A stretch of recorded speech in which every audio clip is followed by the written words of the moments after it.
Thierry Mariani, secrétaire d'État chargé des Transports, était à Montpellier aujourd'hui pour concrétiser un accord de partenariat avec toutes les collectivités territoriales du Gard et de l'Hérault et Réseau Ferré de France sur le contournement ferroviaire entre Nîmes et Montpellier. Cette nouvelle ligne de TGV, elle permet quoi? Elle permet de soulager l'ancienne ligne. Ça veut dire concrètement que, certes, c'est un plus pour la grande vitesse, mais ce sera aussi un plus dès que cette ligne sera en fonction pour tous les usagers des trains, des TER.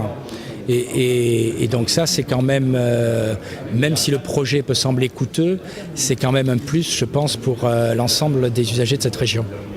Une ligne nouvelle d'environ 80 km entre Nîmes et Montpellier pour un montant d'environ 1,620 milliard d'euros pour désaturer la ligne existante.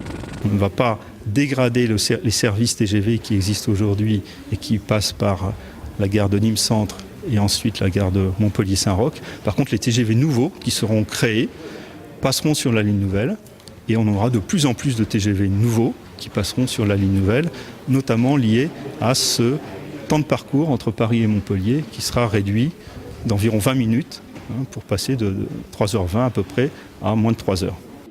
Un programme qui participe à la construction de la circulation à grande vitesse entre Paris, Nîmes, Montpellier, Perpignan et Barcelone, un projet européen. On attend ça depuis très longtemps. Maintenant, il faudra veiller à respecter les délais 2016 et 2020 pour Perpignan-Montpellier et respecter également l'échéancier financier. Ça dérape très vite si on n'y prend pas garde.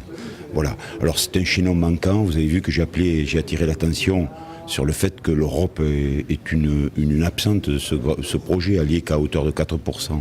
Pourtant, de Séville à Amsterdam, est-ce que ça ne s'appelle pas un projet européen? Je pense qu'il faut que l'Europe, avant qu'on signe définitivement les engagements financiers, revienne autour de la table avec une participation plus forte, évidemment. Ce contournement devrait permettre le gain de 100 000 voyageurs par an, mais une question demeure, permettra-t-il le respect des horaires ?